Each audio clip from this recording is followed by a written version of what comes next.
Hi everyone, আজকে রবিবার আর চলো তোমাদের সঙ্গে শেয়ার করি যে আজকে সারাদিন আমি কি করেছি। এখন তো শীতকাল আর শীতকালে কিন্তু স্নানের পরে হালকা একটু রোদে বসতে বেশ ভাল লাগে।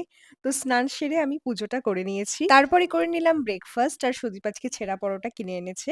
দেন আমি আমার বেডশিটটা একটু চেঞ্জ করে নিলাম, আমার কিছু জামা কাপড় কাচতে দেওয়া ছিল সেগুলো মেশিনে দিয়ে দিলাম। আর কালকে আমার এই সিজনের ফার্স্ট ব্রাইডাল ওয়ার্ক ছিল, যার জন্য আমি আমার কিছু মেকআপ গুছিয়ে রেখেছিলাম। দেন সাভানার এই পার্সেলটা আনবক্স করলাম। এটা যে কতদিন ধরে পড়ে আছে আমার আনবক্স করাই হচ্ছিল না। তো আনবক্সিং ভিডিওটাও আমি তোমাদের সঙ্গে শেয়ার করব। এমার্জেন্সি কিছু প্রফেশনাল মেকআপ প্রোডাক্টস আমি রিস্টক করেছিলাম। তো সেই পার্সেলটাও আজকেই চলে এসেছে। সেটাও আনবক্স করে নিলাম। আর এর মধ্যেই আমার সমস্ত জামাকাপড়গুলো কাচাও হয়ে গেছে। তো এগুলো এবার ছাদে মেলে দেব।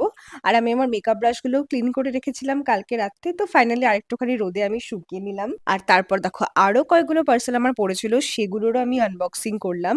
আনবক্সিংটা শেষ করেই আমি তাড়াতাড়ি করে নিচে গেলাম পায়েস করতে। আর আজকে না আমাদের বাড়িতে এই ফার্স্ট টাইম সাদা পোলাওটা ট্রাই করা হচ্ছে। আমি অনেকদিন ধরে মাকে বলছিলাম ট্রাই করার জন্য।